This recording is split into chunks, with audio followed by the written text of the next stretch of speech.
Ben Bradshaw, welcome to Tell a Friend. Thank you very much. First of all, could you explain to me how you've been coping during this lockdown period?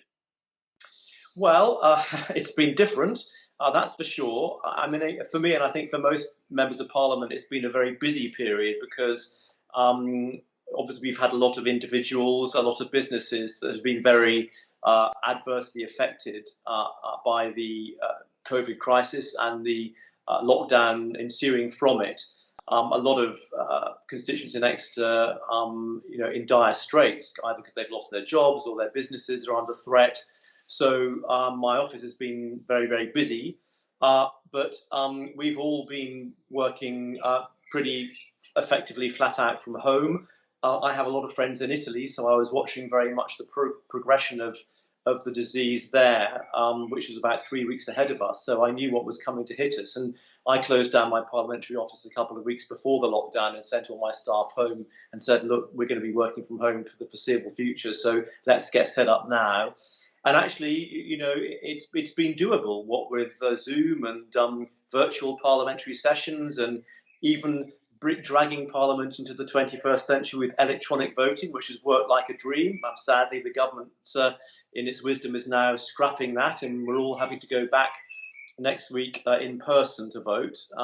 But overall, we've coped reasonably well, and I feel very lucky that I have a job and something useful to do during this crisis. Now, obviously, the whole country's been affected by this pandemic, but how has the Exeter community risen to the challenge of adjusting to this new normal? Well, I think we've seen a wonderful coming together of the community in very many ways. We've seen, I think, during this crisis, both the best and the worst of British. I don't want to mention Dominic Cummings, but I would put in the category as the worst. Whereas, at community level, we've seen volunteers from across the community doing what they can to help lonely and isolated people. Our local city council transformed itself almost into a COVID emergency administration organisation, and have been giving great advice and help to local individuals and businesses. Even local private businesses stepping up to the plate and helping out with the production and supply of PPE. We had a sailing company near Exeter which helped ensure that the Royal Devon and Exeter Hospital was not one of those hospitals that was ever affected by a serious shortage of gowns, for example. So there's been a wonderful coming together and expression of the human spirit in Exeter in very difficult times. And as you say, we've been thankfully so far one of the least affected cities and regions with the lowest infection rate and the lowest level of mortality. But that does make us more vulnerable to a potential second wave. And although the disease itself has not hit us as badly as other parts of the country, the economic impact in the southwest is expected to be worse than in most parts of the country because of our heavy dependence on tourism. Not so much in Exeter itself, but in the surrounding countryside. And that is, of course, a cause of great concern going forward, because parts of our region are not rich in the best of times. And if we're going to be hit particularly badly by this, we need to make sure we do everything we can to make that impact as little as possible. Now, you just mentioned Dominic Cummings, so I'm going to segue into talking about that. Clearly, he has caused a lot of outrage nationwide, and he had his press conference. Did you watch that conference? And if you did, what did you take away from it? What was your reaction? Do you know, I couldn't bear to watch it, just as I couldn't bear to watch the Prime Minister on the Sunday evening. I've got better things to do with my time.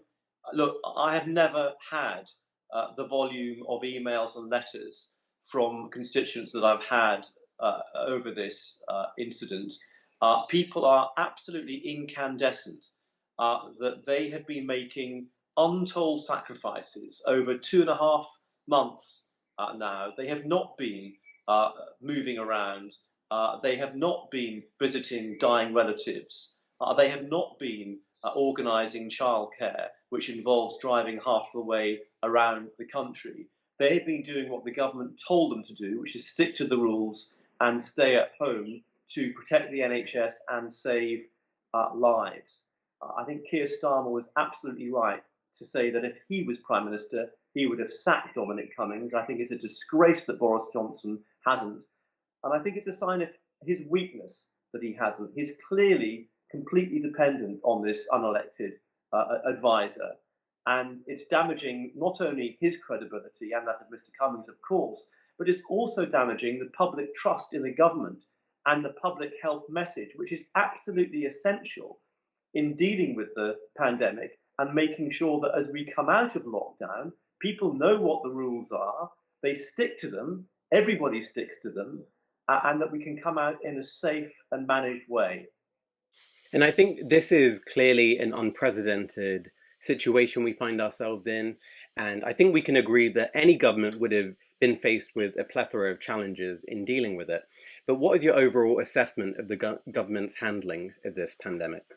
Well, you're right. I think this is something that would pose enormous challenges to any government, and I think we will have to have at some stage, and I hope it's sooner rather than later, a full public inquiry into this and the government's handling on it.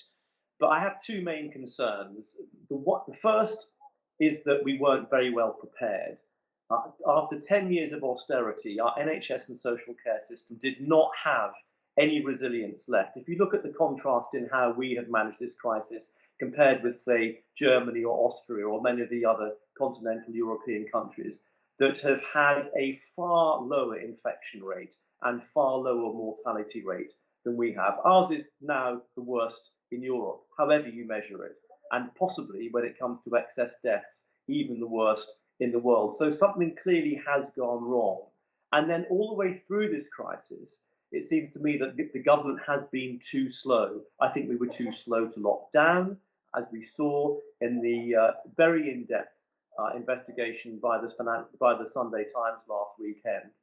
Thousands and thousands of lives could have been saved in this country if we had locked down 10 days or 2 weeks earlier, as many people were suggesting. We were slow to deliver PPE to our health and social care workers. We were slow to increase testing. In fact, we abandoned testing on March the 12th, and we're only just beginning to get back to a position where it's possible to reintroduce community testing, tracing, and isolating, which is going to be essential if we're going to move out of lockdown. And I just worry that the government hasn't had a grip on this. The Prime Minister has been semi-absent, he's been almost invisible. When he has appeared, he hasn't seemed to have a grasp of the detail. And at a time like this, the public need to have a government that they think is handling the crisis competently so that they can have confidence in that government's public health message, which will keep us all safe. And I worry that that's going to be a really big problem going forward as a result of the government's mishandling of the crisis and because of the behaviour of Dominic Cummings. Now, I want to shift conversation to your life and career in politics.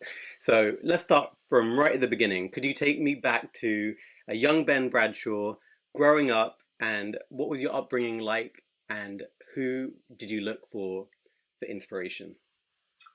Well, I was brought up in rural Norfolk. My dad was a parish priest and my mum was a primary school teacher. And I'm the youngest of 5 children. And I suppose my first interest in politics came around the family dining table, where we'd always had very lively discussions about current affairs and what was going on. My sort of formative years as a teenager and then as a student were during the period when Labour were losing office in the 1970s, and we saw the Thatcher government coming in 1979. And I think those experiences were very formative for my political awareness, as was the fact that I'm gay. And at the time, we still had a lot of serious discriminatory laws against gay people. I was looking for a political party that supported equality and progress on those sorts of issues. So I think my natural political home was always going to be the Labour Party, but I never really imagined or expected I would become a member of Parliament. I had a career in journalism to start with, in the local newspaper in Exeter, and then BBC Radio Devon. And I had the great stroke of fortune to be sent by the BBC to Berlin at the beginning of 1989 on the strength of my German, only for a few months later for the Berlin Wall to come down. So that was a really lucky career break for me. And after that, I worked very happily in journalism for the BBC until Tony Blair became Labour Party leader, and I felt that the Labour Party had a chance once again, after 18 long years of Tory rule, to get into government. And then the opportunity arose for me to stand for Parliament in Exeter, which is where I first joined the Labour Party and been fairly active in my 20s. And I put my name forward, never really expecting to be selected, and I was selected, and then I was elected in 1997, and I'm still there, rather to my own surprise, 23 or more years later. So that's the brief summary of my political career. And in 97, when you had your election campaign, what was the moment that led you to believe this is the right time for me? And as we've mentioned, you being gay, did you ever worry about how your sexuality might hinder your political career?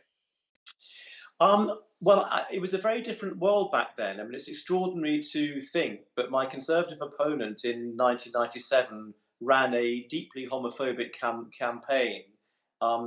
He said about me that Ben, homosexuality is a disease-ridden occupation, and Ben Bradshaw is a homosexual, speaks German, rides a bicycle, works for the BBC. He's everything about our country that is wrong, and even said that Exeter children would be in danger if I was elected. I mean, that's the kind of thing that we had to put up with back then.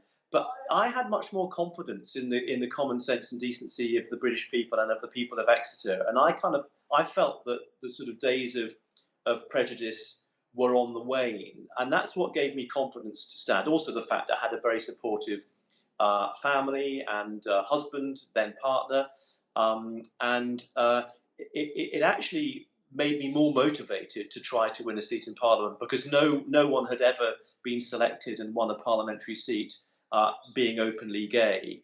And so I guess in a way it was it was attractive to try to make that historical first step. I mean, I think it was the combination of events, really. As I say, I think Tony Blair's leadership of the Labour Party made me feel that, first of all, Labour had a chance of winning an election, and he represented a brand of progressive social democracy, democratic politics, which I've always shared and I've always found very attractive.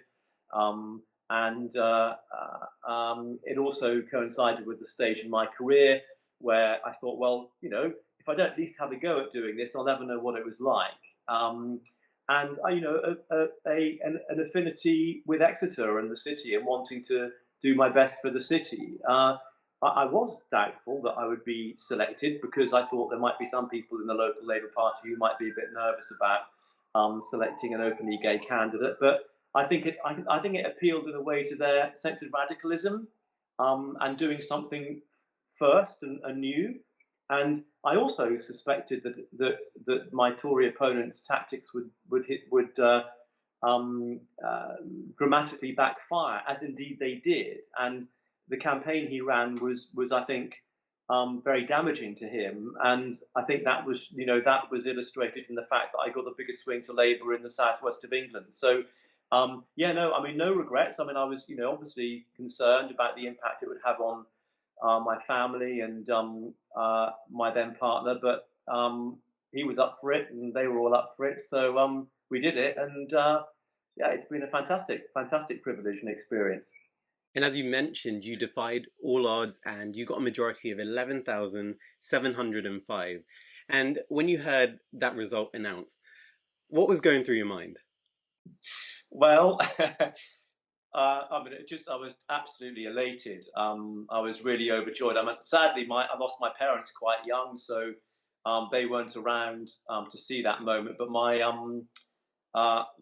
elder sister, who sadly died last autumn, was with me for that election and every other subsequent election. And obviously, I felt, very humbled, also very proud, very uh, overjoyed with the trust that the people of Exeter had put in me, and the and the and the and the historic moment, really.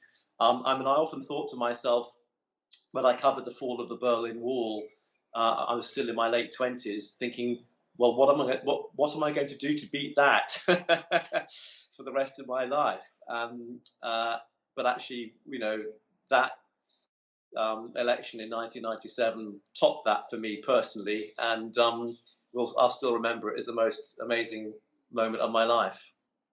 Now, during your tenure as MP, you've been in pretty much every department. I mean, you've been Health Minister, Culture Secretary, Undersecretary for the Foreign and Commonwealth Affairs, and also Deputy Leader of the Commons. And as we know, with great power comes great responsibility and also great criticism. What were some of the challenges you faced being in such senior positions in senior politics? Well, it's interesting to be asked to reflect back on that because uh, I mean, I may be looking through rose-tinted spectacles now, but when you look back now at that Blair government of '97, well, really up until the global financial crash, they were golden years compared with what we've been going through since. We had a strongly growing economy. We had a government that was investing in public services, in our schools and the NHS. We had a government that was tackling inequality and reducing the gap between the rich and the poor. So that was sweeping away all of those discriminatory laws I referred to earlier on race, sexual orientation, and everything else. So it was a good time to be in government, and you felt you were doing a lot of positive things most of the time. Of course, one of the challenges in government is you can never do everything you want to do, and government demands that you take tough choices about things sometimes, and they're not always easy. But I have to say, I think it was a relatively easy time to be a minister, and I took great satisfaction and pleasure from doing some of the things that we did in every department I was in. It seemed to me as if we were making progress in the right direction, and when you're doing that, you're having a ball, really. I mean, it's much better to be in government, however hard the times are, than in opposition, I can tell you. And of course, there are issues where you have strong disagreements on some issues internally. You thrash those out internally. If you can't stick with the collectively agreed line, then you have a choice to resign. But I was never in a position where I faced that level of dilemma, and I was blessed really with having some of the best jobs in government, and ending up, much to my own surprise, in the cabinet, which was something that I would never have imagined when I stood for Parliament in 1997. Let alone that I'd still be the MP in what was a Tory seat when I won it back then. So yeah, absolutely no complaints at all about my time in government. In fact, it was an incredible privilege, and I just hope that my Labour colleagues of the next generation now are going to have that same experience sometime in the future. And when we think about press scrutiny today and the criticism from members of the public, would you say Parliament and politics in general has become more toxic over the years? I think we've always had a very sort of rumbustious politics in this country. And obviously, social media has made things different to a certain degree. But I don't think there's ever been a time in our country where the media has given politicians an easy time or an easy ride, particularly not Labour politicians. So, I don't make any complaints about that. I think politicians complaining about the media is like the captain of a ship complaining about the waves on the ocean. I mean, if you're a competent politician who can build a good team around you, you can better weather those storms. But it's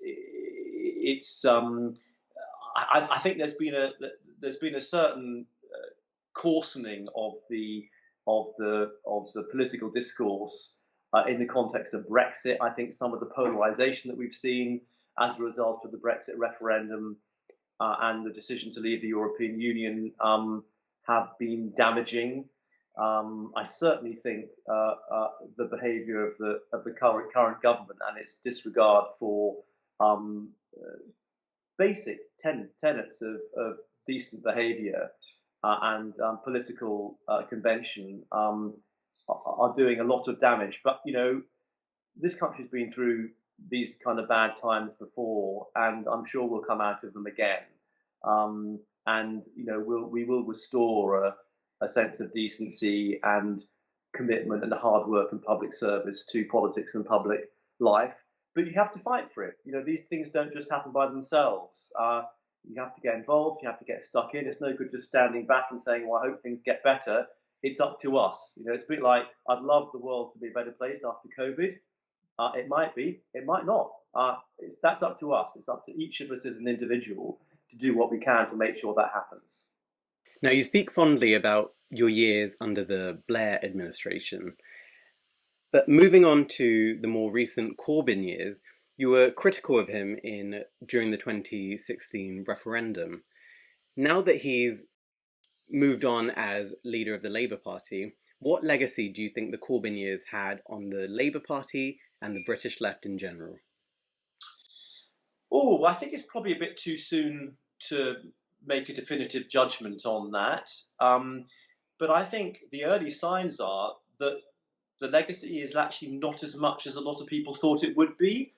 If you look at the way that Keir Starmer has very rapidly turned around the fortunes of the Labour Party, the incredible increase in his approval ratings, not just compared with Jeremy's, but compared with Boris Johnson's, overtaking Boris Johnson's now by some measure in just a short matter of weeks. I think the fact that he has brought all of the wings of the party together in a very united way, that we have a very competent front bench now of the best talent, really holding the government to account effectively, and that he's just managed to secure his favoured candidate as the new General Secretary. I think if you'd asked me to predict all of those things 3 or 4 months ago, I would have said, "You must be crazy." If you remember at the beginning of the Labour leadership campaign, Rebecca Long-Bailey was the favourite because everybody assumed wrongly that the Labour membership was all Corbynite and therefore would vote for the Corbyn continuity candidate. Actually, the Labour membership has never been that monolith. And one of the things that struck me as soon as I started working or volunteering on Keir's campaign and making all those telephone calls was that Keir was getting a lot of support from all sorts of people across the party, including a lot of people who voted for Jeremy twice. And I think a lot of that was people's dismay at us having lost 3 elections in a row, and of course the 2019 election worse than any election for 100 years. So I think that Jeremy Corbyn's legacy, such as it is, will not be huge, and I think there's already evidence for that. But I think, as I say, I think it's probably a little bit early to make a definitive judgment, or it's very difficult until you've had a bit of time to see how things settle down. Now, as someone who's lived in Exeter for 3 years, an issue that I notice is the homelessness issue. And a student journalist from Exeter University wrote an article on Exeter Prison's revolving door. And in that report, she quoted the homelessness charity Julian House, who stated that between 2018 and 2019, a shocking 51.3% of releases from the prison, from Exeter prison, came out having unsettled accommodation, and a significant proportion of them had no housing option at all. And we hear issues about lack of funding, lack of mental health attention being given to the prisoners once they leave. What action are you currently taking, or are you going to take, to make sure that this group of the Exeter population are not ignored anymore? Well, I wish I could do more. I wish I could if we had a Labour government.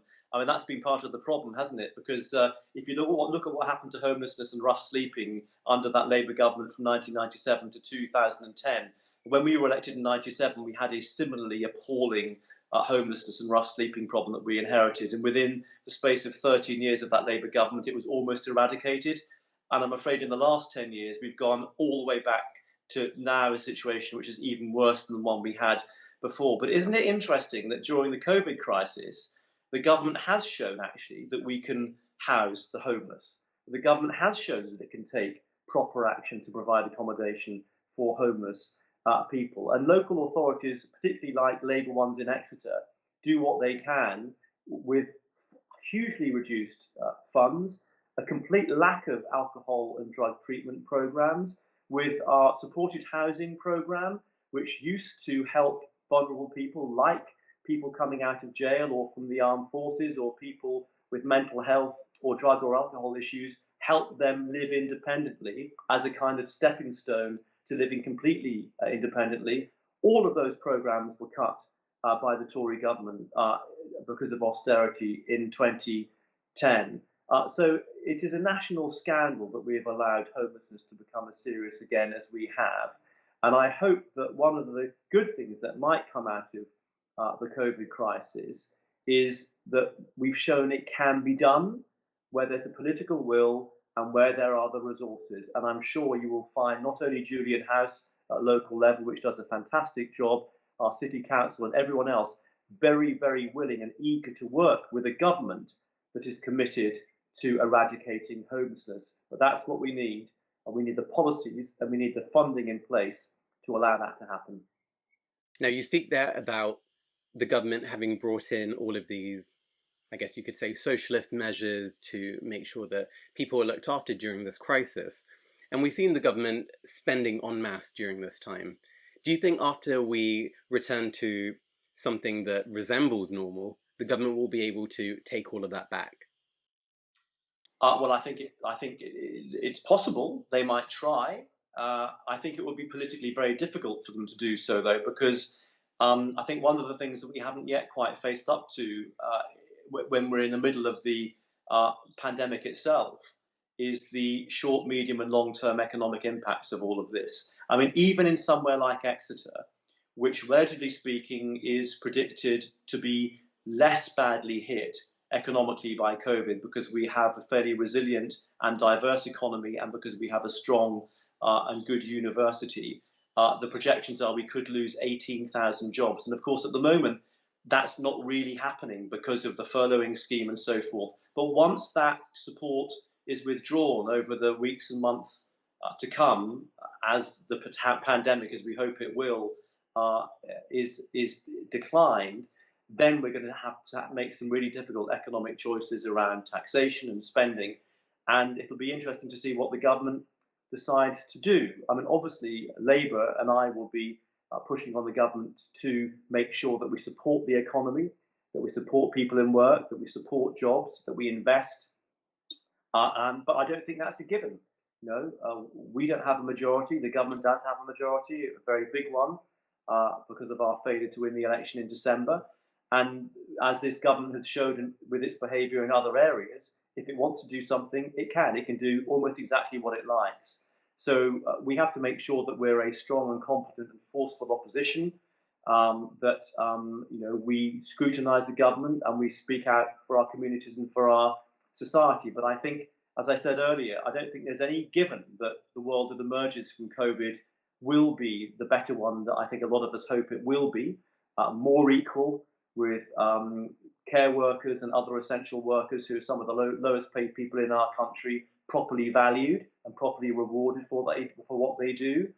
The lessons learned from our underinvestment in the health service and care services, So I hope those lessons are learned, but that will depend on not just the politicians, but on every one of us and what we do, what we collectively do to get involved, get active in a political party, and not just sit back and hope for the best, because that's not how you achieve change in a democracy. In April, there was a leaked Labour report that exposed racism within Labour ranks, and we saw MPs such as Diane Abbott, Dawn Butler, and Clive Lewis particularly targeted by this racism. What can Keir Starmer and the new shadow cabinet do to combat this racism and make Labour a more welcoming and inclusive environment? Well, it's absolutely tragic that over the last 2 or 3 years that the party I joined, because of its historic commitment to anti-racism and equality, has been mired in this controversy of anti-Jewish racism in particular.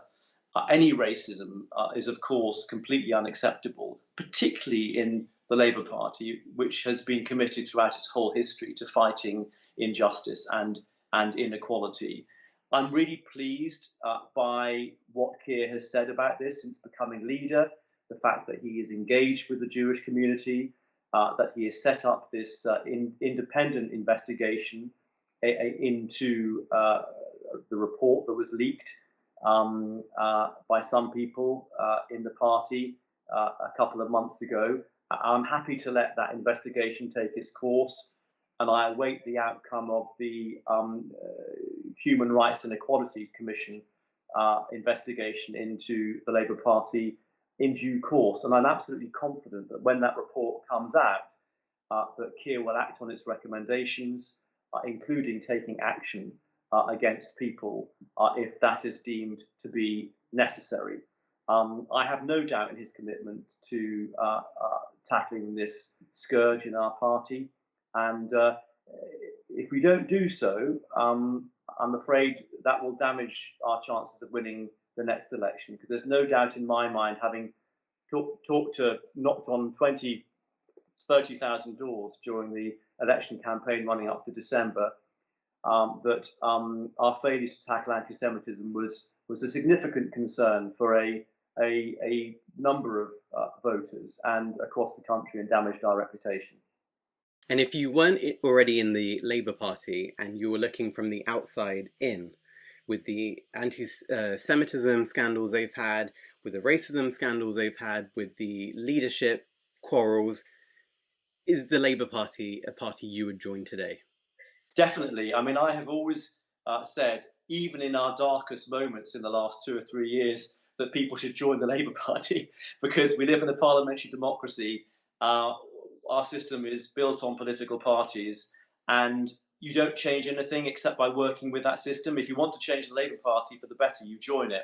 And one of the things I was really delighted about over recent months is by the huge number of people who've either joined or rejoined the party to do exactly that, to help rebuild our party into a proper, competent, professional political party again that can win elections and govern on behalf of the people of this country and put our values into practice. There's no point being involved in a political party unless you're in a position to put your values into practice. So definitely, and I think that the arguments now for joining the Labour Party have never been stronger.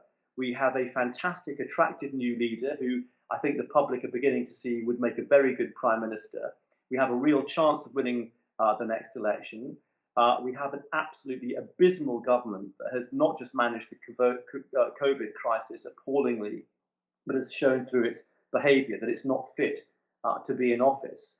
So if you want to help and get involved and make your country a better place, that you do that by joining and getting involved in the Labour Party in whatever way you think you can. And it's a wonderful institution, whatever its faults and weaknesses. And certainly I have absolutely no regrets that I've stuck with it throughout the last few decades and through all those ups and downs. And I hope very much that this is an exciting time to get involved, and that hopefully the next generation of Labour members, activists and others who are involved now will see some of those great experiences that I did in the late 90s with those landslide Labour victories and fantastic Labour governments.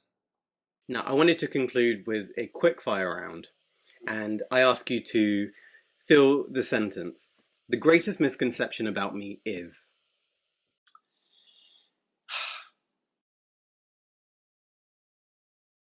The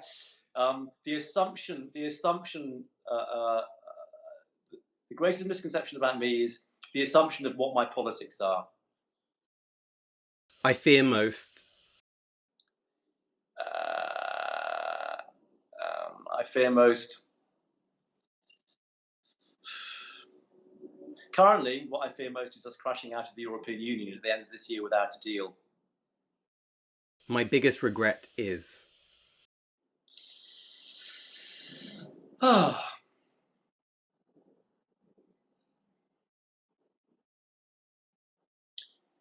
This might sound corny, but I feel as if I've kind of had a very fortunate and lucky life. I don't really have any regrets. Yeah,